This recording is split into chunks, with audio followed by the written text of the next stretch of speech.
Welcome to my channel. අද මම හදාගන්න යන්නේ බොම්බ මුටයි. මේක ගෙදරදීම හදාගන්න පුළුවන්. මම බීට් එකක් පාවිච්චි කරන්නේ මේක හදාගන්න. ඉතින් ඒකට අවශ්‍ය කරනවා සීනි ග්‍රෑම් 150ක්. මම අරගෙන තියෙනවා රෝස පාටින් කලරින් එක. ඔයගොල්ලන්ටත් ඕන පාටකින් අරගන්න පුළුවන්.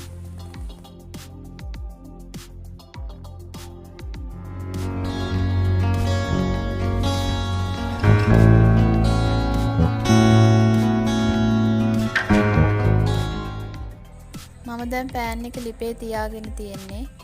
අඩු ගින්දරේ තියාගන්න. ඒකට මම සීනි ටිකක් දා ගන්නවා. ඊට පස්සේ කලරින් ටිකක් දා ගන්නවා.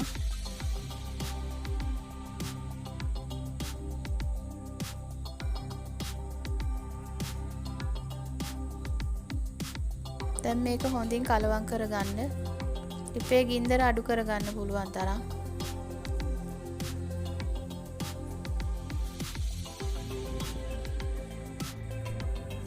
දැන් පැණි එක උණු වෙලා තියෙන්නේ.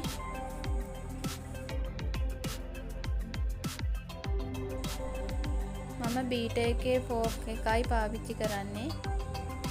මේක කාඩ්බෝඩ් පෙට්ටියක් ඇතුලෙන් තමයි තියාගන්න ඕනේ, නැත්නම් හැමතැනටම විසි වෙනවා. ඉතින් දැන් අපි බලමු.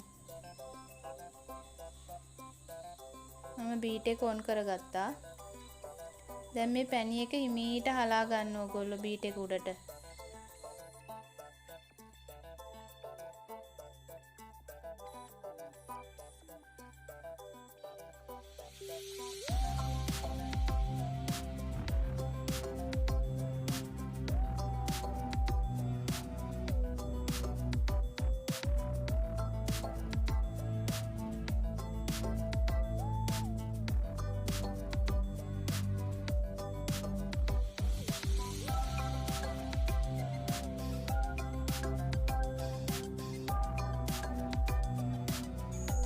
මම පැණි ටික ඔක්කොම දාගත්තා.